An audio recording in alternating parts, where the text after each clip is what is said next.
Bienvenidos sean todos de nuevo a esto que es de todo y para llevar. Después de casi medio año de inactividad, pues este es una de las mejores formas para mi parecer de empezar el año porque estoy aquí hablando con una de mis autoras favoritas.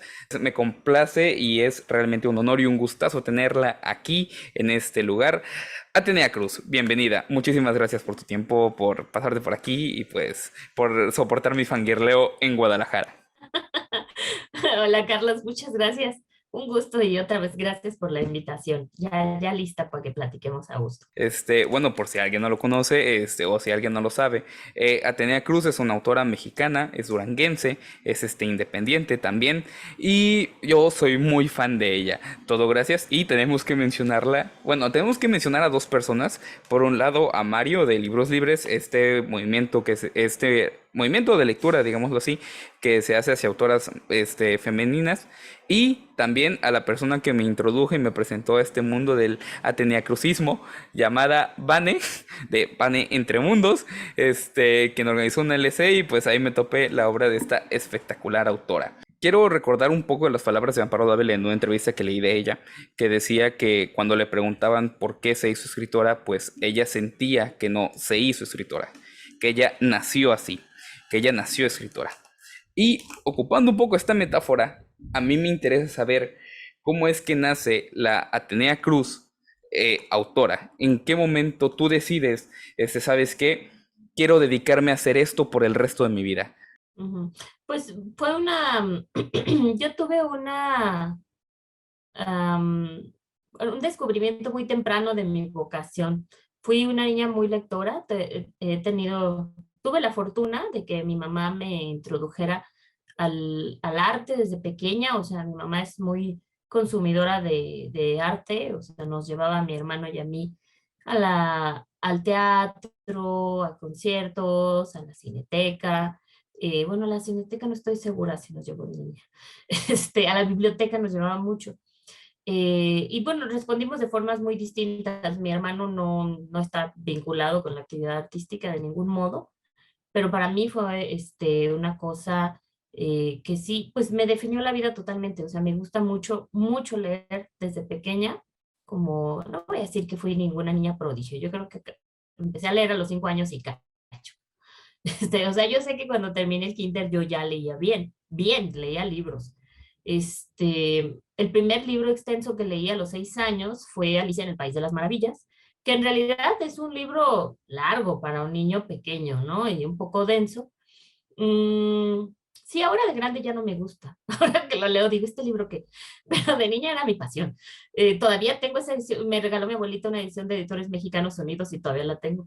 Em, pero entonces, yo de niña leía, era mi gran pasión, y fue un paso natural. O sea, en algún momento yo empecé más. Mi mamá me regaló una libreta, me dijo cuando yo le dije que yo quería escribir un libro, me dijo, mira, aquí vas a ir apuntando todos tus poemas y cuando la llenes, pues ya tendrás un libro, ya veremos cómo lo publicamos. No sé por qué me dijo eso. Mi mamá no está vinculada con el mundo literario de ningún modo, pero tenía como esta idea, ¿no? Entonces, a los 10, a lo mejor 10, entre 10 y 12 años, mi mamá me regaló una máquina de escribir, una Olivetti Letra 32, que todavía tengo también, para que yo escribiera mis poemas y mis historias y todo eso, porque yo ya estaba decidida a ser una escritora. Y fue ella también quien me buscó mi primer taller literario, que era un taller de poesía infantil, que tomé también entre los 10 12 años.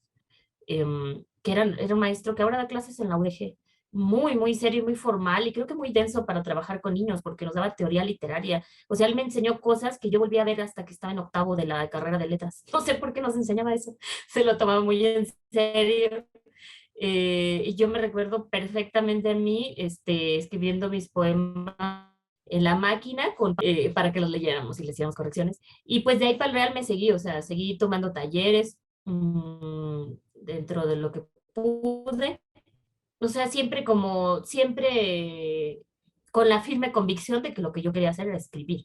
Y desde entonces es lo que he hecho. Mm, Entonces, pues sí, creo que hubo un tiempo en el que yo vivía muy frustrada porque sentía que no podía hacer otra cosa porque nunca había dedicado toda mi energía a otra cosa que no fuera la literatura. Y esto es parcialmente cierto y parcialmente no, porque siempre he estado haciendo como actividades paralelas a la escritura, como, o sea, como la costura, porque un tiempo quise también estudiar diseño de modas, como la pastelería, porque un tiempo no tenía trabajo, como andar en, bueno, zanquear en desfiles, porque otro tiempo no tenía trabajo, he hecho muchas otras cosas, actividades, oficios, así, pero realmente la cuestión medular en mi vida siempre ha sido la escritura. La escritura y la promoción de la lectura, de forma directa o indirecta, em, pues porque es lo que más me gusta y creo que es lo que mejor me sale. Si no es lo que más mejor me sale, al menos sí es lo que más disfruto hacer. Y la gran enseñanza de vida de mi mamá siempre ha sido que uno se tiene que dedicar a lo que le gusta. Entonces, he tratado de honrar sus enseñanzas haciendo esto y ya.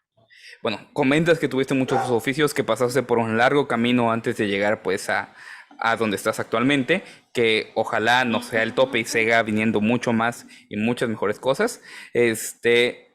Pero ahora que ya Gracias. eres una autora publicada y sobre todo que eres publicada de forma independiente, que tu primer libro lo sacaste a los 18 años, como me comentabas, Ujú. Sí. ¿cómo fue ese camino que tú tuviste que recorrer para llegar a tener tu primer libro aquí publicado? Y lo que más me interesa saber, ¿cómo te sentiste cuando supiste que algo tuyo, algo que tú hiciste, algo en lo que tú te esforzaste, algo que es, pues, literalmente nace de ti, iba a salir al público? ¿Cómo fue ese proceso y cómo fue el sentimiento de saber que ya estaba doblando la esquina? Pues creo que en realidad no fue tan difícil como uno se podría imaginar, porque las dos primeras publicaciones que tuve fueron el Instituto de Cultura Estatal. Y claro, o sea, ahora las cosas son muy distintas porque hay más demanda. Tengo claro que en uno de los talleres en los que yo estaba, alguien mencionó esto, que había como, que yo no tenía idea, o sea, me enteré. Digamos que a los 16 años tomé mi primer taller de narrativa con Orlando Ortiz, un escritor mexicano que creo que murió el año pasado, y si no fue el antepasado, o sea, tiene muy poco que murió. Iba a Durango cada mes, bueno, venía, perdón, ya estoy como en modo Guadalajara. Y era un taller largo, o sea, fueron varias etapas, yo creo que en conjunto a lo mejor duré más o menos un año y medio yendo. Y las personas que iban ahí, o sea, yo era la más pequeña, yo tenía 16 y los más jóvenes después de mí estaban treintañando, tenían como 35 años, a lo mejor 32. A uno de ellos lo acaban de publicar en Tierra Adentro. Creo que ahí conocí las publicaciones de Tierra Adentro, si no es que, sí, más o menos. Tierra Adentro sigue siendo como una editorial para autores jóvenes, que va de los 18 a los 35, y muchos de los autores más importantes en México actualmente primero pasaron ahí, o sea, era como el punto de validación y el paso como a las ligas, digamos, mayores, porque Tierra Adentro se distribuye nacionalmente, y antes tenían unas ediciones muy bonitas. Y eran libros accesibles además. Entonces, obviamente una de mis primeras aspiraciones como escritora fue publicar ahí, que fue algo que conseguí solo 14 años después. Solo 14 años me llevó. Recuerdo que Orlando me pidió así como que juntara todos mis cuentos para mandarlos, para él llevarlos a que los dictaminaran en Tierra Adentro. Se los di, era yo pues una jovencilla, pone que a lo mejor tenía 17 años, informal, sin conocer muchas cosas, le di un manojo de hojas sueltas, ya después me regañó y me explicó que tienen que ir enarboladas, que tiene que tener pues una portadilla, o sea, todas esas cosas que uno no sabe a los 16 años, ¿no? Y que te las van diciendo, o sea, aprendes prueba y error. Y pues no pasó nada, o sea, ya después, o sea, yo ya no supe qué pasó, o sea, no tuve noticias de nada, y las personas con las que me juntaban entonces dijeron, no, no, podemos aquí en el Instituto de Cultura y no sé qué. Y empezamos a insistir, y pues no nos hicieron caso, éramos varios los que queríamos publicar. Y yo de cuestiones de teatro, que es algo también en lo que he estado durante años, estuve muy involucrada, que estaba en una compañía teatral y todo esto, conocía a más gente del Instituto Municipal de Arte y Cultura, y Víctor Hugo Galván, no, creo que me hicieron como una entrevista en el periódico o algo así, porque pues, era una cosa inusitada. Antes no había tanta gente joven escribiendo en Durango, ya la hay. Pues que anduviera ahí una muchachilla haciendo cosas. Y yo puse en el, bueno, yo dije en el periódico eso, ¿no? Que yo tenía mi libro, que, pero pues que no me hacían caso, ¿no? Así básicamente, no lo dije así. O sea, soy muy propia en las entrevistas. Y entonces me hablaron del Instituto de Cultura y Víctor Hugo Galván, que era el subdirector, entonces dijo, acá te lo publicamos, nosotros tenemos espacio para la gente joven y bla, bla, bla. Yo dije, ah, bueno, va. Y se los pasé. Ya después salió, más o menos, sí, a los 18 años salió ese libro. Y uno con unos meses de diferencia salió mi primer plaquet de poesía, es así publicada por el Instituto Estatal de Cultura, que para eso sí se consiguió apoyo porque eran ediciones muy sencillas, muy baratas, muy mal hechas, la verdad. Em, entonces, cuando ya pasó esto, bueno, yo tenía el interés de publicar, que fue lo que me preguntaste, pues porque uno escribe porque quiere dialogar con los demás, o sea, hay gente que dice, yo escribo para mí, eso está muy bien, es el primer paso, pero cuando tú escribes, digamos que con afanes un poco más serios, no quiero demeritar que lo que la gente escribe para sí misma o que no quiera publicar, digamos que cuando lo quieres asumir como un oficio, lo diré así, pues tú necesitas que te lean. O sea, porque ¿qué sentido tiene que publiques un libro que nada más vas a leer tú y a lo mejor algunas personas en tu casa, porque no siempre en tu familia te leen, y tus amigos, y pues que tus amigos son tus amigos, te van a decir que eres maravilloso y ya, ¿no? Yo creo que no, o sea, la literatura es un espacio de diálogo. Y los libros, a diferencia de otras disciplinas artísticas, tienen esta maravillosa virtud de que te permiten comunicarte con personas del futuro. O sea, tú tienes tu libro y lo echas a rodar y pues nada, o sea, no puedes controlar a dónde va a llegar. Tú no sabes si va a llegar a una biblioteca, si va a llegar a un botadero de libros, si va a pasar de mano en mano porque alguien lo presta y le gusta mucho y alguien lo presta, si va a rodar por ahí como los libros de Mario, los libros libres. O sea, no tienes idea, pero un día llega alguien y eso puede ser dentro de un día o dentro de muchos años, y si tienes suerte, va a ser como, va a tocar alguna fibra de esta persona y tú estás hablando con esa persona, aunque no esté ahí. Y esa persona, pues eso nos pasa como lectores, ¿no? A lo mejor encuentra algo de sí mismo en ese libro y esto es como lo mágico de por lo que uno escribe, porque uno quiere provocar en los demás lo que los libros provocan en ti, que es sentirte acompañado y es sentirte cuestionado y es salir transformado de una lectura, ¿no? O sea, siendo otra persona. Eh, a lo mejor una persona más feliz o una persona más existencialista o una persona más destrozada o algo, pero estamos buscando como exprimirle un plus a la vida a través de la lectura. Eh, pues sí, les fue bien, porque además, digo, bien a nivel de la ciudad, ¿verdad? Porque de ahí del IMAC, del Instituto Municipal de Arte y Cultura, también nos invitaron a algunos escritores a dar charlas en las escuelas que se llamaban así, los escritores en mi escuela. E íbamos básicamente no a hablar de escritura, sino a hablar de libros, a recomendar, porque, pues, a invitar como a los chicos de secundaria y a prepa a leer. Y en las presentaciones, en cada vez que teníamos estas charlas, pues yo llevaba libros, no me acuerdo cuánto me de ese tiraje fueron 1000, em, no recuerdo cuántos me dieron a mí, obviamente no me pagaron, me dieron pago en especie, o sea, me dieron ejemplares. Y yo recuerdo, pues que eso fue hace 1500 años, que, o sea, el libro yo creo que tenía un costo al público, a lo mejor, y hasta se me hace mucho, de 50 pesos, porque además son libros hechos con dinero del erario público, o sea, no te los deberían de dar así como a precio de librería. Pero cuando íbamos a las prepas o a las secundarias, sobre todo a las secundarias, yo los vendía en 5 pesos, porque yo decía, no, bueno, o sea, traen para el lonche, no para comprar libros, ¿verdad? No sé, o sea, si a mí me dan a escoger entre comprar un libro y comprar mi lonche, pues yo creo que voy a comprar mi lonche, ¿no? Y se vendían como pan caliente.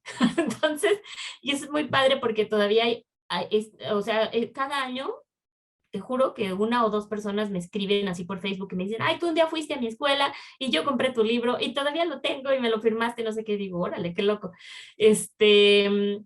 Entonces, pues los libros se acabaron. Igual con las plaquetas, no, porque esas creo que mucha parte del tiraje la embodegaron.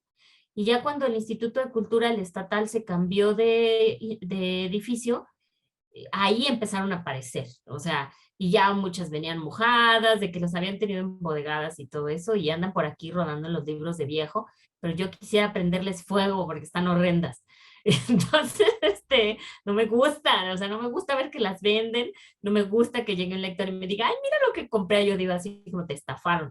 Entonces, porque además no las venden baratas, y no valen lo que cuestan. Entonces, pues, porque simplemente la edición es muy fea, de esa plaqueta, pues. Y pues nada, o sea, lo que yo quería era eso, como llegar a los lectores. Luego ya a los, no sé, a los 20, 21, salió mi segundo libro de cuentos, que es el de La soledad es una puta, que los cuentos vienen. Ese fue además la primera beca de creación que tuve. A los 18 me dieron una beca de creación estatal para, bueno, metí un proyecto, lo aprobaron y me dieron una beca. Escribí ese libro y el Instituto Estatal de Cultura lo publicó, el ICET, y tres de los cuentos que vienen en la antología de la 2B que conseguiste son de ese libro, el libro a los 20 años, que hace años Mauricio Vares, el editor de Nitro Press, me propuso reeditarlo, o sea, buscar una coedición, y yo volví a leer el libro y dije, yo creo que este libro ya hay que dejarlo morir, o sea, la verdad.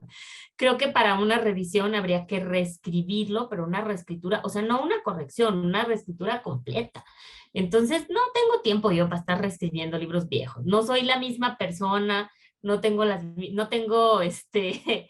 quiero decir las mismas cosas, no estoy ya involucrada igual con esos personajes, o sea, no es algo que me interese.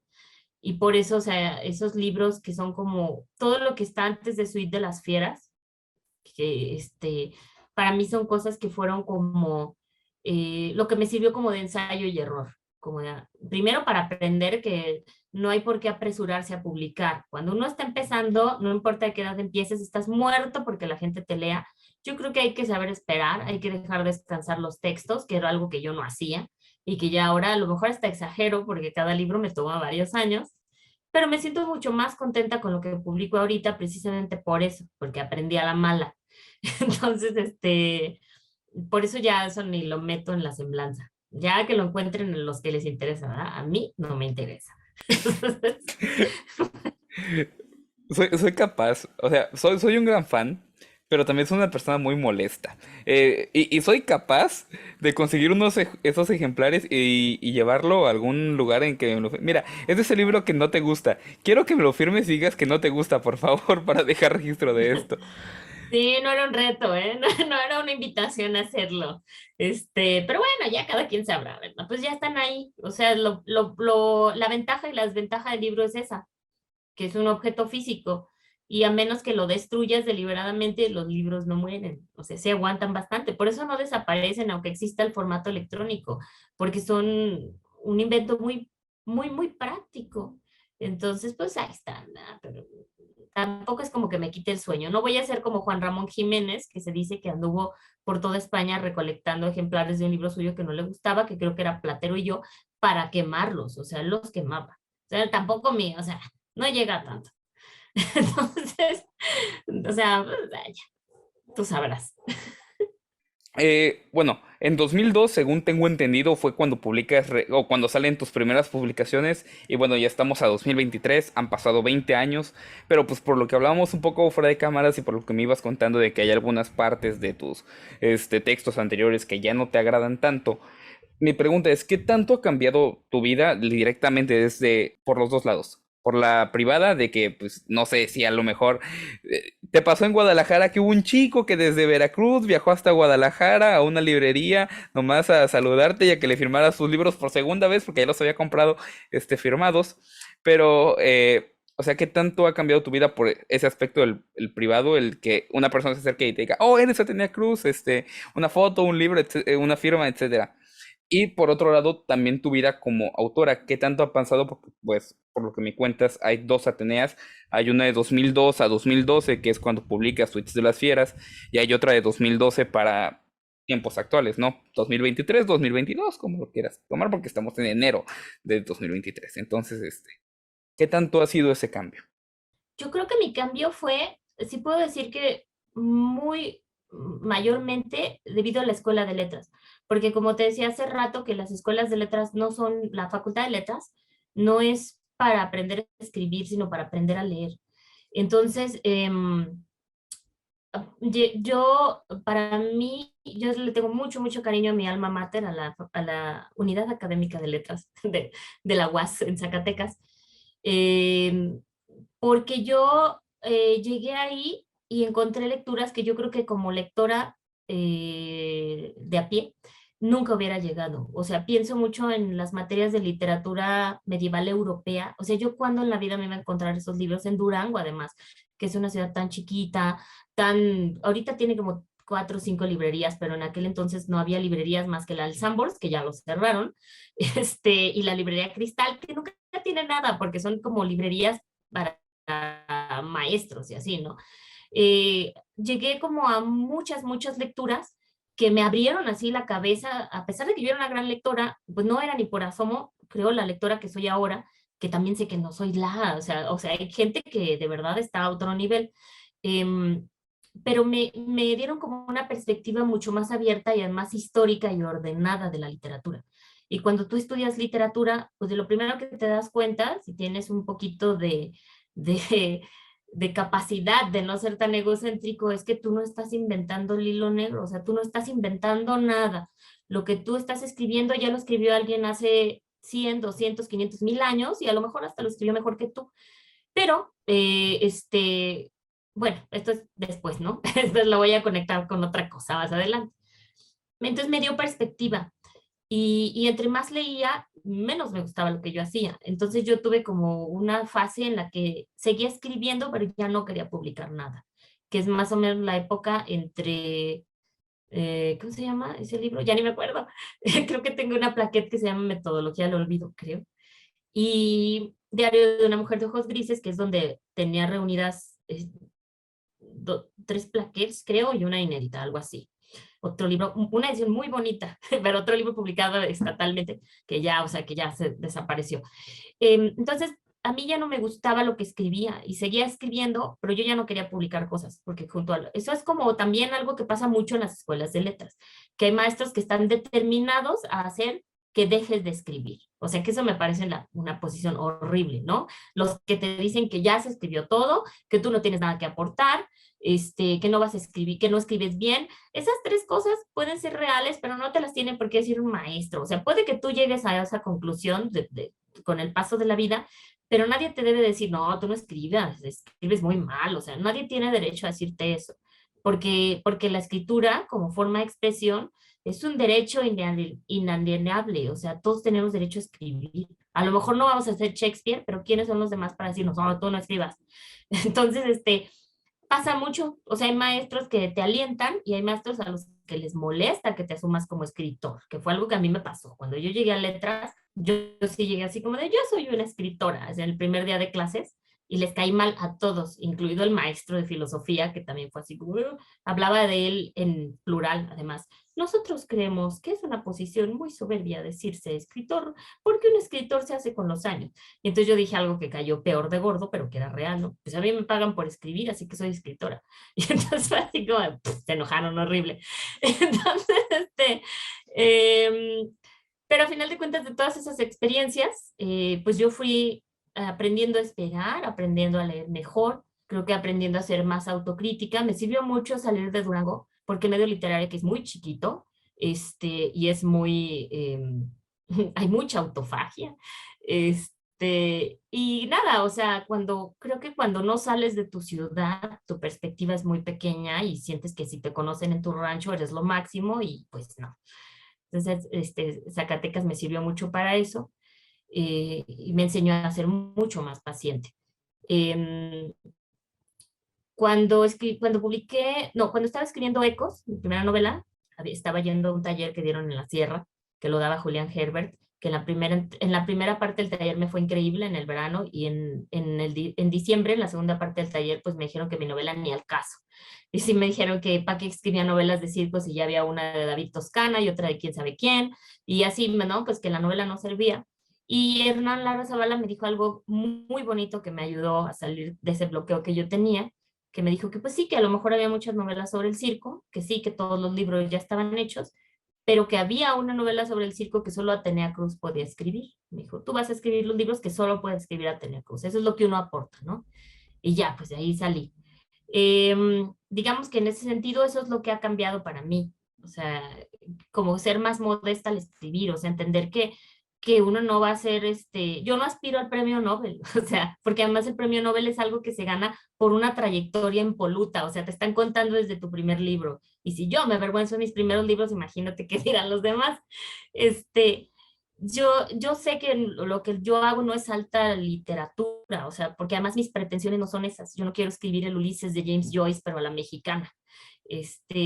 Yo quiero hablar de lo que a mí me interesa, de las historias que escucho, de las historias que vivo, y quiero que la gente sienta con mis libros lo que yo siento cuando leo los de Ibargüengoitia, que digo, qué bien hechos están.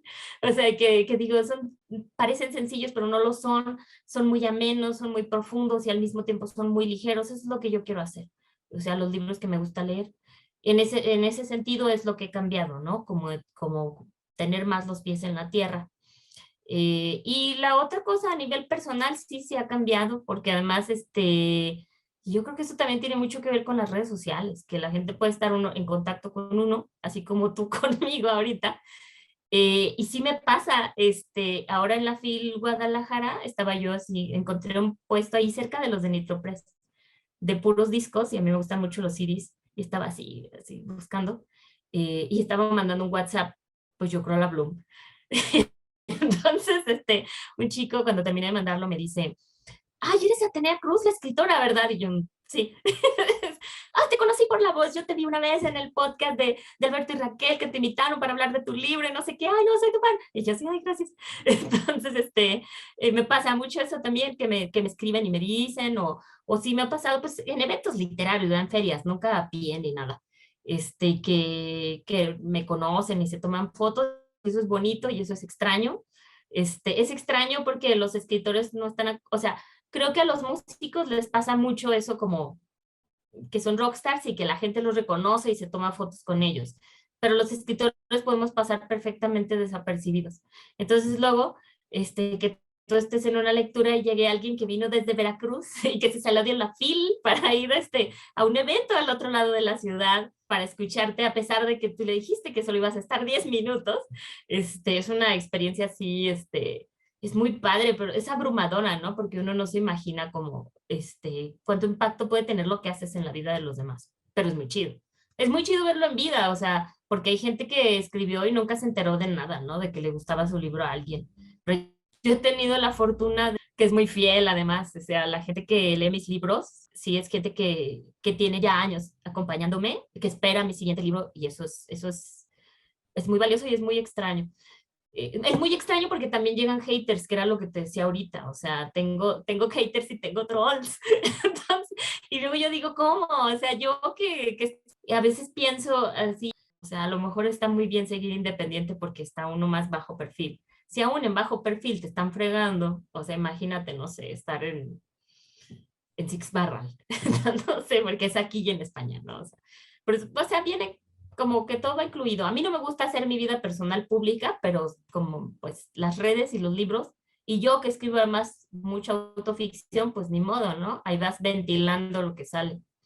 Este, a mí hay hombres que me han dicho que no quieren salir conmigo porque no quieren que después yo escriba de ellos. O la gente con la que salgo, hay como dos personas que me han dicho eso, así como, sí quiero salir contigo, pero no quiero que escribas de mí.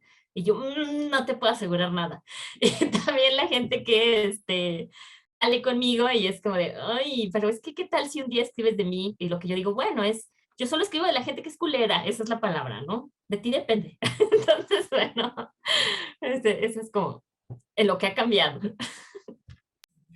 Sí, básicamente que no los fiftees. Este, Ujú.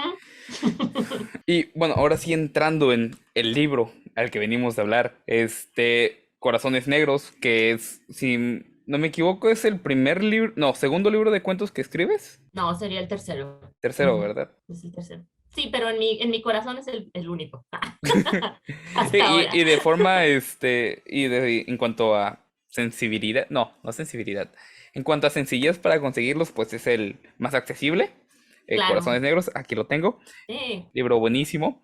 varios cuentos publicados de forma gratuita para quien lo desee leer, buenísimos todos. Lo único difícil es que luego encontrar los títulos de los cuentos y luego seguir navegando dentro de lo profundo de la web para poder encontrar Sí, algunos. ¿Cómo fue el proceso para escribir Corazones Negros? Porque pues por un lado hay ficción, por otro lado, como tú mencionas, también es autoficción. Hay un cuento en especial en Corazones Negros que es el que más me impactó, que fue el de los narcosatánicos, porque pues me acuerdo, o sea, narcomodistas. es que yo me acuerdo porque yo me acuerdo haber visto algo así en la televisión hace añísimos. O sea, literalmente me desbloqueó un recuerdo de pues de una nota periodística en Televisa, si mal no recuerdo, Sí. haciendo referencia al caso, pero pues tenía, yo qué sé, 6 7 años, o 5 o aún más chico, no tengo idea, porque pues yo soy del 2001, de diciembre de 2001, entonces no recuerdo en qué año fue eso, pero me acuerdo, tengo el vago recuerdo de haber visto algo así, y fue lo que más me impactó, porque dije, vaya, alguien escribió sobre esto y le dio todo un contexto que no sé si realmente pasó, porque por mi propia salud mental prefiero decir, ¿sabes qué? No voy a investigar, sé que existió y hasta ahí me quedo y estoy bien con ello. Pero, ¿cómo fue el proceso de escribir? Porque tengo entendido que todos estos cuentos, pues no fueron escritos de golpe, sino que fue un proceso de varios, años. ¿Cómo fue escribir, pues, los diferentes cuentos y después agruparlos en esto que es Corazones Negros? Sí, pues fue un libro así que se fue escribiendo con los años.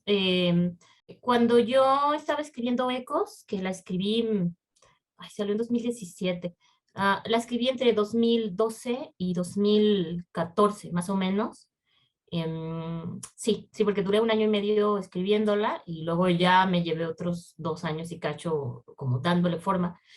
Ese fue un libro que me agotó mucho emocionalmente y profesionalmente en el sentido de que creo que fue difícil de escribir y difícil de armar. Y para despejarme de eso, yo escribía poemas. Así fue como salió Suite de las Fieras. Digo, no, no es cierto, Suite de las Fieras no. Apuntes al reverso de papeles diversos. Recuerdo específicamente que me salía con Musa. Vivía yo en Zacatecas con mi perrita a pasear al Parque Arroyo de la Plata y en algún punto nos sentábamos y yo me ponía a escribir haikus porque yo estaba tomando un taller de poesía y me gusta mucho el haiku, entonces lo estaba como ejercitando, escribí muchas cosas para descansar. Pero, o sea, para mí, mi género favorito para escribir es el cuento. Y además fue con el que yo empecé a escribir narrativa. Entonces es algo que siempre estoy haciendo. Aunque tengo muchos, muchos cuentos que no sirven, que no llegan a nada, que no los puedo terminar o así. Este, entonces esos cuentos salían, o sea, no los escribía como con la intención de armar un libro en concreto, sino que algo sucedía que yo tenía que escribir esa historia. Hubo algunos con los que batallé mucho, algunos que salieron de un tirón, por ejemplo, el cuento de un viaje, el del aborto, o sea, me senté un día a escribirlo y lo terminé así de un jalón, aunque es un cuento muy extenso para mí, y fueron muy pocos los cambios que le hice. En cambio, Gozo Carmesí, que es el cuento de la chica que come uvas y desaparece, gracias.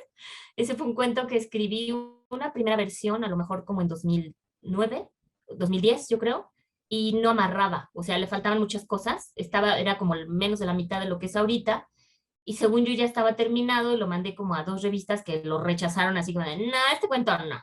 Entonces, por un lado yo decía, pues igual es basura, ¿no? Ya lo rechazaron 2 veces y había otra parte que decía, todavía le puedes cambiar más y todavía le puedes cambiar más. O sea, estuve años, o sea, literalmente ese cuento yo creo que fueron como 6 años que tardó como en ver su versión final, porque a lo mejor cada año lo sacaba y decía, ay, este cuento que, y lo volvía a revisar y lo metía y lo volvía a sacar y decía algo, no jala, hasta que ya quedó por encargo, que también es algo que hago mucho. O sea, si a mí me dicen de este próximo libro que va a salir, que se llama Hágalo usted misma y sale en marzo, hay 2 o 3 cuentos que los escribí porque me los encargaron. O sea, que además es algo que me gusta porque escribir bajo presión exacerba mi imaginación. O sea, me pone muy estresada, me inflamo porque yo tengo colitis nerviosa, pero funciona muy bien así como que me dicen de tantos límites de caracteres no te puedes pasar. Dices, el de alta costura, ese tiene una historia más o menos larga, como verás, doy respuestas muy largas. Me iban a pagar 50 pesos para decir que me pagaron y a darme 5 ejemplares. Y yo dije, va, está padre, porque es algo que me gusta mucho, lo del el diseño y todo, la ropa, me encanta. Entonces, pero el problema era que era un cuento que tenía que ser mini, o sea, eran como, no sé, como, no sé si 800 palabras, que es muy corto, es como menos de una cuartilla. Entonces, yo quería escribir sobre moda y dije, aquí me voy a dar vuelo, pero lo que escribí no era ni por asomo así, no alcanzaba yo como a atrapar todo lo que quería poner. Entonces ya mejor no colaboré en la revista, pero dije, este cuento sí lo voy a desarrollar cuando tenga tiempo.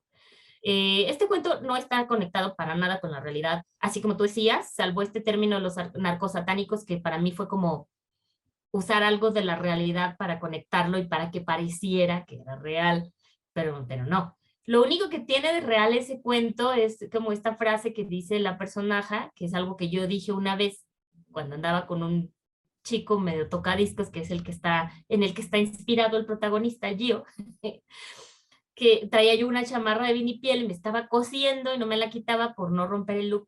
Y le dije, o creo que me dije yo a mí misma, ¿no? Como de, ay, ¿por qué no hay ropa que sea tan cómoda como traer tu propia piel? Y algo ahí se conectó en mi cerebro como de, pues, imagínate esa ropa de piel humana, eso sería como traer tu propia piel, debe ser comodísima. Entonces, así fue como conecté la historia, ¿no? Como algo que me pasó así como un pensamiento muy random. Y ya cuando empecé a escribir, es un cuento que me divertí mucho escribiendo y que me divierte mucho cuando me toca leerlo y me divierte mucho las reacciones porque a la gente o le espanta o le encanta. O sea, no hay puntos medios con ese cuento. Y ese es el cuento que todo mundo me dice que le gustó del libro. O sea, siempre es ese y otro más. Es como el cuento. Entonces, sí, ese no está conectado con la realidad, pero sí tiene su anécdota. Casi todos los cuentos que escribo tienen anécdotas muy personales atrás, aunque no se vean en el libro. Y ese libro es muy importante para mí porque fue el primer libro que publiqué realmente a nivel nacional. O sea, es una editorial independiente analfabeta. Bueno, no, el primero fue Ecos, pero pues es tierra adentro, ¿verdad? Ese estuvo hasta la Gandhi.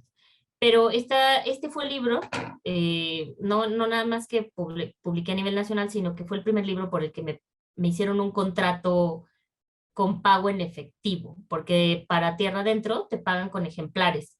Me dieron 100 ejemplares de Ecos, ¿no? Pero acá fue un contrato en el que me dijeron te toca tanto por ciento de las regalías en dinero adelantadas, además, o sea, me pagaron antes de que saliera el libro. Salió el libro y se vendió muy bien y entonces fue como el primer libro que me dejó dinero en serio. Ecos también, pero era porque yo los compraba con descuento de autor y los vendía.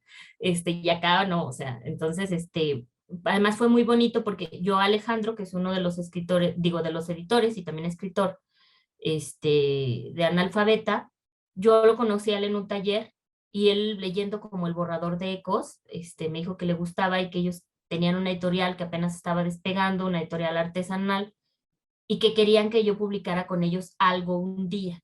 Entonces salió Ecos, y después él me volvió a escribir y me dijo, publica con nosotros. Y le dije, no tengo nada. Y ella me dijo, le dije, no tengo nada nuevo y me tardó años en hacer cosas. Me dijo, pues publica algo que ya tengas. Y dije, bueno, voy a juntar cuentos y te digo si se arma un libro. Y empecé como a recolectar los cuentos que a mí me parecía que estaban salvables. Y al principio yo sentía que no tenía nada que los uniera, pero ya cuando armé el libro, sí dije, pues como que todos van como en el mismo, o sea, tienen como líneas en común los personajes. Le dije además, oye, no importa que muchos ya estén publicados, no importa. Entonces fue así como que se armó el libro, salió y le fue muy bien. Entonces yo le tengo mucho cariño a ese libro por eso, ¿no? Porque para mí fue como subir el siguiente escalón, ¿no? No nada más como de la exposición o llegar a tierra adentro, que era algo que había deseado por mucho tiempo, que para mí era algo prestigioso, sino ya como más profesional, como de te pago por lo que escribes, ¿no? Y además es un libro que ha llegado a muchos, muchos lectores, entonces me dio mucha exposición y eso pues también uno le agarra cariño a los libros por eso. Personalmente, Alta Costura, cuyo nombre ni siquiera recordaba, no es mi favorito. Mi favorito se está peleando ahí entre Summertime e Instrucciones para el Fracaso. Eh, Ah, sí. Entre ellos está peleando mi favorito, pero el que sí me dejó más marca, o el que digamos que quedó más fresco en mi memoria, siempre fue Alta Costura. De entrada me llamó la atención el nombre, porque yo recuerdo este que cuando llegó a mí el libro, que para colmo, fue toda una odisea tener Corazones Negros, no tanto por el hecho de conseguirlo, porque pues Vane, de nueva cuenta, muchísimas gracias por presentarme a Atenea Cruz, perdóname que te la robe, ya había conseguido la distribución de los libros. El tema es que para cuando debió haber llegado el envío, yo no estaba en mi casa, o sea, y no había nadie en mi casa, o sea, estaba, mi familia completa estaba fuera, y yo nunca me había percatado de que ya había llegado, porque la que tenía los números de guía era Vane, y bueno, pues pasa el tiempo, le digo, oye, Vane, pues me podrás decir por dónde viene mi libro, o más o menos en qué fecha debería haber llegado, porque no me ha llegado nada, y ya estábamos de que sí, por ejemplo, el libro estaba preparado para llegar en agosto y era a mediados de septiembre. No, no son fechas exactas, pero ya había pasado un buen tiempo. Me dice, ah, sí, mira, y ya revisé, me pasó el número de guía, busqué, etcétera, y me di cuenta de que llevaba 3 semanas y estaba a días de regresar. O sea, de ser regresado porque nadie había ido a reclamarlo. Sí, Pero sí, pues sí, ya sí. fui, lo reclamé, lo traje. El mismo día que me llegó, el mismo día lo terminé. O sea, no, lo terminé después porque me quería yo este libro porque me iba a ir de viaje, a otro lugar y a otros lugares porque iba a estar con varios amigos de otras partes del estado y dije me lo quiero llevar para todos los traslados que voy a hacer. Lo terminé en el primer traslado, o sea, no me duró nada, pero depende de ello, ahí está, cuando yo leí Alta Costura, me trajo inmediatamente el recuerdo de Alta Cocina de Amparo Dávila. Sí, sí, sí. Entonces, y hacia ahí va la siguiente pregunta, que es referente a todos los cuentos. ¿Quiénes te inspiraron? Porque, o sea, me has contado pues de que tienes interacción con varios escritores, Liliana Bloom, que es otra escritora que me gusta bastante, de que pues Saramago, que eres una orgullosa portadora de dos de sus firmas. eh, de Sí. ahí está pues varios autores, Julio Cortázar, si mal no recuerdo, el de Rayuela, que Mm, creo que lo habías mencionado cuando hablamos de Ecos en Guadalajara, si mal no sí, sí, sí, recuerdo. en la estructura. Ajá, Ujú. en la estructura. Y bueno, la cuestión es, ¿quiénes, o sea, pues son diferentes cuentos y demás, pero ¿quiénes dijeras tú que son tus fuentes de inspiración o tus referentes en cuanto a, oye, me encantaría escribir algo como ellos o similar a lo que hacen ellos? Para mí, mi primera fuente de inspiración siempre es Jorge Ibargüengoitia. Es un autor que yo llevo toda la vida leyendo y releyendo y no se gasta, o sea, me gusta mucho lo que hace. Me siento muy en sintonía con él. Yo creo que no se nota tanto en lo que escribo, porque, porque luego yo me pongo muy densa en otras cosas y él no era un escritor del azote y yo sí tengo mis momentos muy azotados. Eh, pero a lo mejor en el sentido del humor, así como en lo irónica, en lo sarcástica, a lo mejor por ahí se puede encontrar un eco, aunque yo quisiera, pero creo que no. En lo que tiene que ver como con lo fantástico y lo sobrenatural, pues obviamente sí, sí estoy muy conectada con Amparo Dávila. Yo creo que también con Julio Cortázar, porque fue una de mis lecturas muy tempranas, o sea, como de prepa y así, y sí me marcó a mí un imaginario. Em, También para estar como siempre mucho más afincada en la imaginación fantástica, aunque mi fantástico es mucho más modesto que de otros de mi generación. O sea, lo mío, a mí me dijo Chimal y Raquel me dijeron, creo que lo tuyo es más sobrenatural. Y dije, ah, sí, cierto. Entonces, está muy bien. Michael Ende, el autor de la historia interminable y de Momo, que fueron, yo leía, ahora me doy cuenta, de niña leía mucha literatura fantástica. No El Señor de los Anillos y esta onda que ya le llegué muy vieja y no le agarré la onda, pero siempre me gustó mucho como lo que se desconecta de la realidad o lo que está como en forma paralela a la realidad. Entonces pienso en Michael Ende. Creo que en esta cuestión como de un lenguaje más económico o de que los personajes hablen solo cuando tienen que hablar, sí tendría que ser José Saramago. Y ahora que ya soy mucho más vieja, que no necesariamente más sabia, de las autoras que yo veo, que yo digo, híjole, este libro ojalá yo lo hubiera escrito, pienso en Carmen María Machado, que es una cuentista norteamericana que me parece impresionante. También Mariana Enríquez, que ya es como la referencia forzada de todo el mundo, y en Samantha Schweblin, porque son cuentistas increíbles. Yo como novelistas, a mí Nuestra parte de la noche me cansó mucho, me parece una novela demasiado extensa. Y las de Samantha Schweblin tampoco acabo de hacer clic, pero como cuentistas me parecen impresionantes. Me gustan mucho. No sé eso qué tanto se nota en lo que escribo. Em, y también para la economía de recursos, que para mí es muy importante, Raymond Carver. Esas serían como mis influencias. Me gusta, a diferencia de cuando hablo, que soy muy rollera, creo que cuando escribo me gusta decir nada más lo que tengo que decir. No describir de más, no explicar de más, no irme por las ramas. O sea, yo creo que hay que decir lo que toca, y el resto lo tiene que hacer el lector. Y es parte del juego. A mí me gusta que mis lectores sean activos, no pasivos. Entonces, a lo mejor yo soy la que soy floja, ¿verdad? Y digo, ay, que lo acaben ellos. Entonces, no, no sé.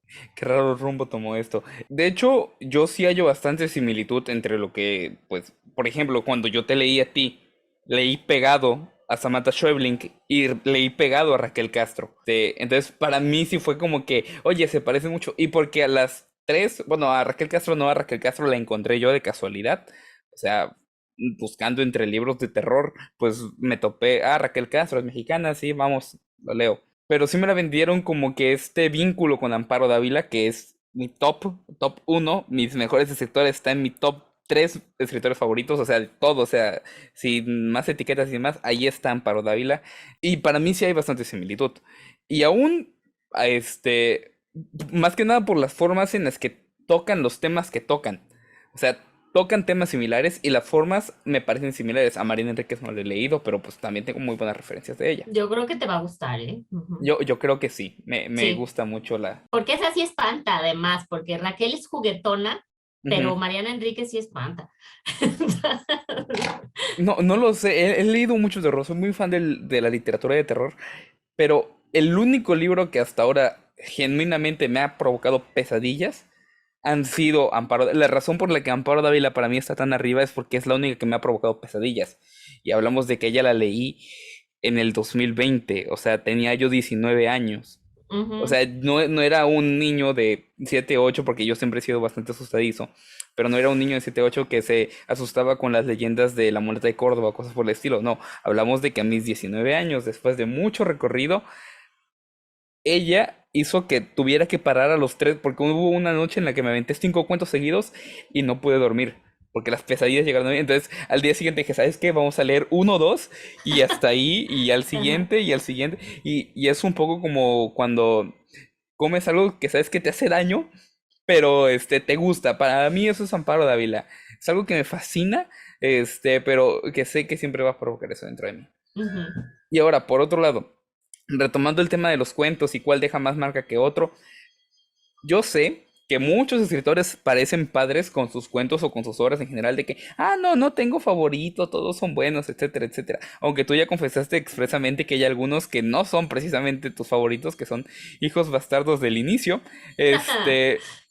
Pero puntualmente hablando de Corazones Negros, ¿hay algún cuento que, así como Agatha Christie dice que La Casa Torcida es el libro que ella más ha disfrutado de escribir y es el que más le gusta a ella personalmente, o le gustaba porque en paz descanse, así a ti en Corazones Negros, ¿hay algún cuento que digas, oye, me fascinó escribirlo o me fascina leerlo? Este, ¿Cuál sería o cuáles serían? Primero es Alta Costura, porque es un cuento que me divertí escribiendo, sobre todo por la voz del personaje, de la protagonista, Steffi. A mí me gusta mucho, yo a mis personajes no los dejo mucho hablar en las historias, ¿no? Dicen lo que tienen que decir y ya, porque si no el diálogo a mí como escritora me parece paja.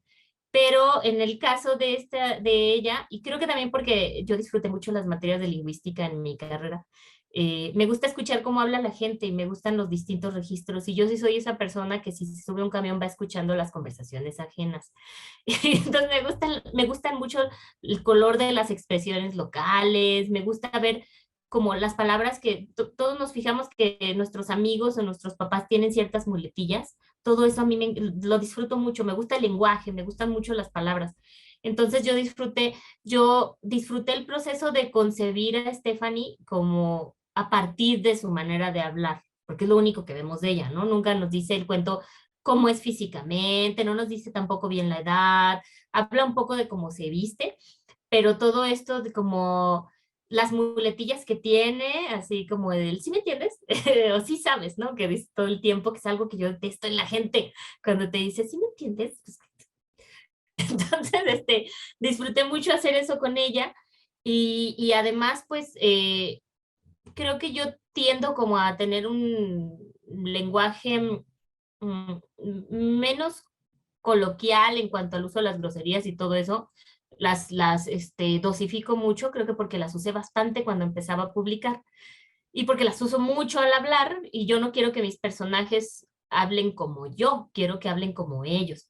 Entonces, con ella sí me dejé ir porque creo que era un personaje que se podía permitir ser muy coloquial y además me gustó mucho hacer un personaje tan cínico, o sea, es muy descarada, o sea, no, ella no se arrepiente de nada, o sea, de absolutamente de nada. Lo único que le pesa es que le mataron a su pareja y ya, o sea, porque la amaba, ¿no? De una forma así, de una pasión de esas que uno experimenta pocas veces en la vida, pero lo demás ella es así como de, bueno, pues era piel, pero eran cadáveres, yo no los maté, o sea, era así como de, yo estaba haciendo ropa bonita y además se concibe a sí misma como una artista. Y disfruté mucho poder hablar a través de ella de una pasión mía, que es la, observadora, obviamente nunca he tenido una prenda de alta costura y dudo que la llegue a tener jamás. O sea, una de las que yo veo en los desfiles de alta costura, que además es ropa que no está hecha para que la gente use en su vida diaria. O sea, a lo mejor es para las galas del Met, ¿no? Que es el evento que yo veo todos los años con devoción religiosa. Entonces, toda esa información que llevo años acumulando, porque estuve muchos años suscrita a la revista de Vogue y porque sigo muchas cuentas de Instagram con eso, toda esa información que nunca puedo usar, dije aquí la voy a usar. Entonces, eso me divirtió mucho, así que, porque no se relaciona con otras cosas que yo haga de forma regular en mi escritura. Entonces, yo le tengo mucho cariño a ese cuento por eso, de forma muy personal. A otro que le tengo también mucho cariño es el de una mujer solitaria, porque fue el cuento con el que gané el Premio Nacional de Cuento Fantástico y eso también para mí fue como un antes y un después en mi carrera, que me empezaron a invitar a más antologías, o sea, recibí mucha exposición gracias a ese cuento y es un cuento que a la gente le gusta y es un cuento que se presta interpretaciones muy raras. Francamente, o sea, me han invitado a círculos de lectura, así como de, ay, hicimos un podcast y discutimos tu cuento y te mandamos el vínculo, así, ¿no? O me ha tocado ver como ponencias que hacen sobre él. Y es rarísimo porque para mí nada más es un cuento que es como una oda a la masturbación femenina. Pero, o sea, he recibido así lecturas rarísimas, o sea, interpretaciones que yo digo, ¿de dónde sacan eso? O sea, no está en el cuento, no está ahí. Pero bueno, o sea, cuando uno hace un texto y lo suelta, pues ya, o sea, el texto es del lector, ¿no? Y si le quieren dar lecturas que no están ahí, ya sabrán, ¿verdad? Es su cuento, ya no es mío. Pero se presta a interpretaciones muy, muy raras, muy, muy raras. Y eso me gusta también, o sea, que no es, o sea, que lo hacen suyo, ¿no? Es un cuento también que tardé como un año, o sea, lo escribí, me acuerdo clarísimo, en un receso cuando daba clases en la prepa al TEC, escondida en la biblioteca para que los alumnos no llegaran a decirme, ¿qué está haciendo, maestra? Sí, y lo escribí en una primera versión en la que no pasaba gran cosa, no estaba relacionado con la sexualidad femenina, era nada más como una mancha a la que la protagonista aventaba cosas, así como, y agarraba como una compulsión de aventar todo lo que estaba en su casa hasta que ya no había nada, y decía, pues me aviento yo, y así se acababa. Y lo dejé guardado y a vuelta de año me lo encontré en una de mis libretas y dije, le falta punch. Y entonces empecé a hacerle modificaciones y quedó esa versión. Y un día, de por no dejar, buscando convocatorias, encontré la del cuento fantástico y dije, mira, es de un solo cuento y yo tengo este cuento, tal vez sea fantástico. Lo mandé. Entonces, y pegó así increíble y salió en Tierra Adentro también en la revista, ya cuando yo ya había publicado una o dos veces ahí. O sea que no solo me dieron el dinero del premio, sino que me pagaron por volver a publicarlo. Ha salido en antologías y me han vuelto a pagar y yo digo, te quiero mucho, cuento que me da dinero. ¡Mua! Entonces, porque, porque tenemos muy romantizado el oficio de escritores, de sí lo hacemos por amor al arte, pero oye, uno también quiere gastar en más libros, o en vestidos, o en más cosas. Entonces digo, hey, te quiero mucho, amigo. Entonces, lo han antologado también fuera de México y eso está muy chido. Y además ahí fue cuando me di cuenta, yo no me había dado cuenta de que estaba tan vinculada, a pesar de tener la novela de Ecos, yo no me había dado cuenta que escribo tanto eh, especulativa, o sea, que me interesa más la literatura que no es realista a la realista. O sea, ahí fue cuando dije, ah, mira, creo que por aquí es mi onda, ya no me había dado cuenta. O sea, yo solo escribía y un día dije, me interesa más lo fantástico que lo realista. Para mí está bien. Me siento más cómoda y me divierte más. Esos son los cuentos a los que les tengo más aprecio, otros por razones más personales. Y quizá también a Corazones Negros, porque además ese es un cuento que, mm, pues, lo escribí en otra etapa. Ese fue el cuento más, ese estaba todavía verde cuando lo mandé al libro y fue el que le dio el título. Lo escribí con la beca del Fonca.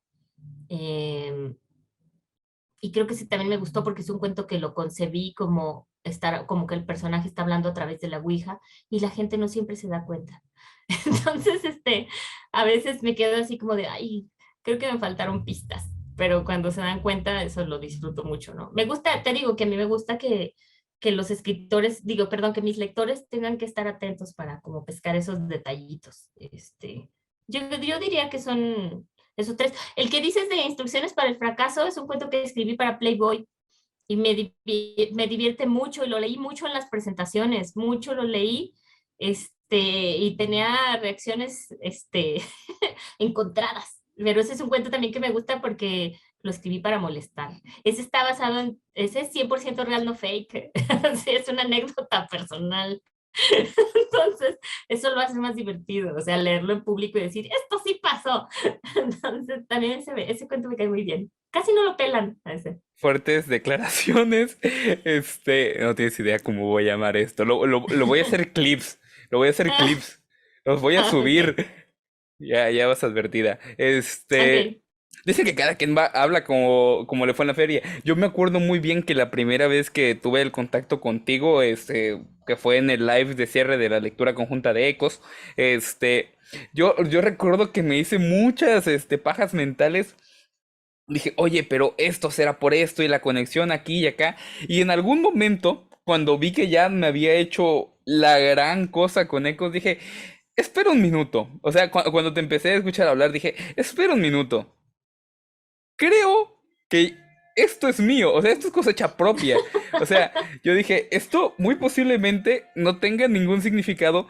Y va a ser porque, no, pues no más, porque sí, se me ocurrió. Por ejemplo, yo me acuerdo que la pregunta que te hice en esa ocasión, porque nos tocaba de una pregunta para que diera el tiempo, fue el tema del labio leporino. Y, Ujú, y era porque a mí me causaba genuina, duda. Pero al final fue porque, no, es que un día lo vi en la tele y pues me gustó y dije, vamos a ponérselo. Y me ajá. recuerda mucho a cómo se hizo la intro de Evangelion. Supongo que conoces Evangelion, si alguien no lo conoce, Evangelion es un anime de culto que tiene un opening con el cual muchas personas hicieron especulación de que, oye, pero es que empieza así, después toma un tono disco y después en las notas musicales trata de decir esto y todo lo demás. Y yo me acuerdo que vi un video de un creador de contenido cuyo nombre no me acuerdo en estos momentos porque últimamente se me están olvidando muchas cosas.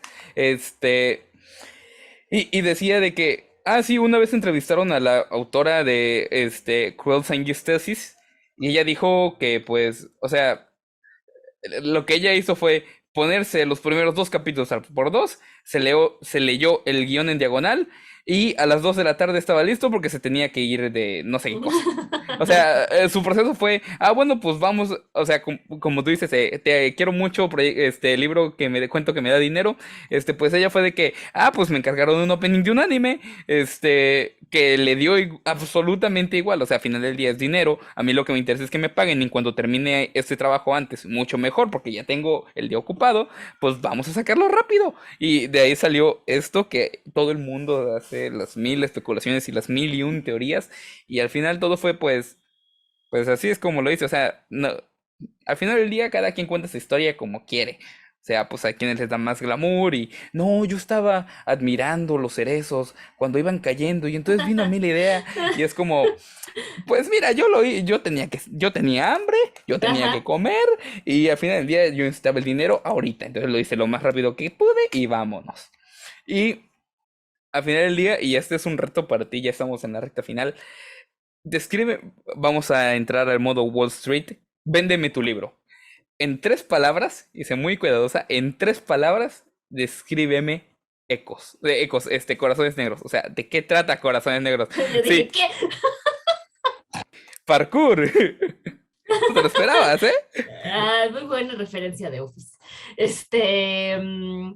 En 3 palabras. Tres palabras. En 3 palabras. Ay, bueno, tendría que ser autoficción. Que además, bueno, 3 palabras. Autoficción se puede traducir para la gente que no está tan vinculada como chismecito. Esa sería la palabra. Chismecito sabroso. Creo que la segunda sería humor. ¿Sí? Ujú. Es algo que me interesa y creo que es algo que se ve ahí. Para mí no era un libro gracioso cuando lo escribí y ya ahora digo, ah, mira, sí está chistoso. Entonces, me lo han dicho los lectores, yo no, Depende del tipo yo, de humor de cada quien, pero ajá, sí, sí, sí. Eh, ¿Y qué sería lo tercero? Yo creo que sería no fantástico, o sea, quisiera decir sobrenatural. no, no, quiero decir fantástico. Creo que este libro es mucho más fantástico que sobrenatural. Fantástico, no fantástico como de wow, es fantástico, sino de que pasan, ya sé, sería extraño. Extraño. Pasan cosas extrañas. Ajá, sí, sí, sí. Creo que eso es lo que lo resume, así como Sobrenatural, ¿no? Vendría a ser el sí, símil por hacer sí, el sobrenatural es como el término literario elegante, adecuado, ajá. adecuado, pero me gusta la palabra extraño. De hecho, el próximo libro lo tengo dividido en secciones y la primera sección es lo extraño. Entonces, ¿A sí, quién extrañas? sobrenatural. Eso no se va a decir. Entonces, sí, no, no, no. Pero sí, de lo que estabas diciendo ahorita, sí, te iba a decir varias cosas, pero ya me desconecté por pensar en 3 palabras para describir Sí. a ella. Yo soy mala para hablar de mis libros, además, o sea, como para descríbeme tu libro para bla, bla, bla. Yo, caray, lo que tenía que decir ya lo dije en el libro. Entonces, a veces me cuesta así como describir el producto. Pero Ujú. ya estoy pensando para el próximo, ya estoy pensando el choro para que no me agarren descuidada. Excelente escritora, pésima vendedora. Sí, Promotora sí, sí, sería en sí. ese caso. Pésima promotora, porque fíjate que vendedora, pues iban saliendo, ¿eh? Sí. Ya sé qué decía. Ajá. Sí, o sea, me refiero a vendedor como la figura de que va y, oye, mira, tengo este libro y. Autovendedora sí, no tan buena. Pero fíjate que lo que decía sí, es que nos gusta pensar en el acto creativo como en un momento así de epifanía, de altos vuelos, pero la verdad es que la creatividad a veces se dispara por las cosas más mundanas, o sea, por la cosa más simplona, te da buenas ideas. Y creo que una de las virtudes de que uno asuma la literatura como un oficio y de forma modesta es que te permite entender que es un trabajo y que no precisamente no siempre lo vas a hacer porque estás inspirado o porque ay, tengo algo que decir desde el fondo del alma, sino porque es una chamba que tú has ejercitado lo suficiente como para trabajar con tu creatividad. O sea, tu creatividad es una arcilla que tú puedes moldear. Entonces, por eso creo que está padre también que te puedan, que como como lo de la intro de Evangelio, no, no, pues yo lo tenía que hacer y después me tenía que poner a hacer otras cosas, ¿no? A mí lo que se me hace rarísimo, no sé si sea de esta época o lo vemos más por las redes, por YouTube y todo eso, la gente se vuelve así como súper especulativa y súper conspiranoica, o sea, están como buscando significados donde no los hay. Es como un nuevo género, ¿no? Como descifrar la portada de no sé qué, o los 5 easter eggs de no sé qué, y a veces en realidad no hay easter eggs, pero es divertido. Creo que es más por el hecho de creerse uno que sabe más de algo, porque yo me acuerdo, o sea, yo me acuerdo muy, muy claro de ese momento de haber leído Ecos y decir, oh, esto es una obra y entonces el sentido de esto es que aquello y lo otro. Y, por ejemplo, me acuerdo que había algo con la relación de los nombres de la abuela, la Ujú. madre y la hija, y yo, oye, pero eso se parece a esto otro, y entonces muy posiblemente se haga referencia, creo que me fui hasta la Biblia, pero una versión antigua, y fue como que, espérate. Porque no me considero escritor, llevo creo medio año sin escribir más que para la escuela. Y eso es en gracias debido a la escuela, porque pues ingeniero, eh, y pues ahí no te incentivan mucho. Pero eh, mi proceso creativo eh, sí pasa mucho por el tema de que yo quiero crear esos easter eggs. O sea, es un poco de, Ah, ¿cómo sí, se sí, llama? sí. Bueno, es un proceso deliberado, o sea, de que tú quieres como dejar esas claves, ajá, que muchos escritores lo hacen. Yo lo he hecho en algunas cosas, pero no es mi estilo. Pero sí veo que hay muchos que lo hacen, o sea, y se me hace padre. O sea, yo no sé, no tengo. La Bloom hace eso. Ella ya tiene tiempo que está como creando el Bloomsiverso, porque todas sus novelas todos transcurren en Durango además. Este, pero los personajes ya se van conociendo entre sí, que es algo que ya sabes que hace Stephen King, ¿no? Que es una de las grandes influencias de la Bloom, Stephen King. Y también hace esto de meter incluso tiene una figurita de cerámica de un gnomo que creo que aparece primero en Pandora o algo así, y luego vuelve a aparecer en Cara de Liebre, o no, aparece primero en Cara de Liebre, no sé, pero ya las está como metiendo y todo eso, se toma ese trabajo, yo no tengo tanta paciencia. Pero sí me gusta escribir cosas, creo que lo valioso de esto es que si un libro tiene las suficientes capas de profundidad, permite que la gente especule. O sea, que diga, ay, esto se puede conectar con esto, no sé qué. Hay libros que no permiten eso, o sea, que son como lo que ves es lo que hay. Por otro lado, también, o sea, a mí me gusta como aspirar a eso, ¿no? Que tenga varias capas. Por otro lado, también hay que reconocer que una como escritora no siempre está consciente de lo que le está poniendo ahí. O sea, hay muchas cosas que yo no me había dado cuenta que las puse hasta que los lectores me las señalaron y digo, sí es cierto, que las pones como a nivel inconsciente, o sea, hasta subconsciente, pues están dentro de ti y no puedes evitar dejarlas en la literatura, ¿no? Y tú como estás muy cerca, es como la nariz, tú no la ves, a menos que hagas viscos, y esos viscos son los lectores, esta elegantísima analogía. Este, ellos son los que apuntan su atención y te señalan cosas. O sea, yo he visto, hay cosas que ahora digo, ah, bueno, sí, yo constantemente escribo tales temas, esas cosas me las señalaron los lectores, yo no me había dado cuenta, como de que tenía ciertas fijaciones por ciertas cosas o que cierto elemento se identificaba con tal cosa y digo, ah, mira, sí, pero es el resultado de trabajar con uno mismo, ¿no? O sea, estás hablando de ti y ya los demás te dicen, ah, mira, se te ve ese hilito. Y ya, ah, sí, cierto. Y lo jalas y por ahí le sigues dando. Y bueno, para cerrar, aunque yo no quisiera que esto se acabara, pero pues tiempo es tiempo y hambre es hambre porque ya es hora de cenar. Este, tienes ya un libro en puerta que dices que sale en marzo. En marzo. Voy a ver de dónde saco dinero para comprarlo, pero de que lo compro, lo compro. Es- Gracias. espero venga firmado. Si no, Claro. voy a volar a Guadalajara a buscar un lugar al otro lado de la ciudad para ir a ver a cierta autora, con tal de que me lo firme 2 veces. O a Durango. O ojalá que yo pueda ir a alguna feria del libro en Veracruz pronto, ¿no? O sea, que nunca he ido a ninguna. Ujú. Espero. Voy a, o sea, no tengo hilos tan directos, pero pues voy a ver si por ahí picando costillas y molestando gente, A lo mejor, este, ajá, estaría padre. puedo. Ya teniendo todo esto, ¿qué más esperas tú para el futuro? O sea, por ejemplo, cuando hice mi trabajo de investigación de vamos a ver qué ha publicado Atenea, ¿no? Me encontré con que escribes también poesía, Sí, y es un tema que a mí me interesa mucho leer tu poesía, aunque tú digas que no eres la más orgullosa de esa poesía primeriza, sí, no. publicada. ¿Qué más esperas que venga? ¿Tienes algo planeado? O pues a como nos diga el viento que tengamos que ir, o a lo que me paguen, o a lo que me encarguen. ¿Qué más esperas para ti? Bueno, o sea, yo no escribo solo cuando me pagan, yo escribo siempre, pero como es mi trabajo, yo prefiero que el trabajo que hago me lo paguen. O sea, eso es algo que yo voy a hacer con o sin dinero. Si una vez que ya lo tengo listo me van a pagar por él, pues yo soy muy feliz. Entonces, pues porque uno quiere seguir dedicándose a eso, ¿no? Pero no es como que yo diga, no, si no hay dinero no escribo, tampoco. No, pues entonces no sería como mi prioridad. Yo estoy escribiendo una novela y está, así como tú comprenderás, atorada por culpa de mi maestría. O sea, es muy pesado, es muy difícil. Entonces, por fortuna, yo la maestría ya la termino este verano. Entonces, claro, sigue como el proceso de titulación y la tesis y esas cosas horribles, pero yo espero ya para la segunda mitad del año ya poder dedicarme mucho más a la novela. Paralelamente voy escribiendo cuentos sueltos, no tengo como ningún proyecto como de voy a escribir un libro de cuentos de tal cosa, sino que voy escribiendo los cuentos que me da la gana.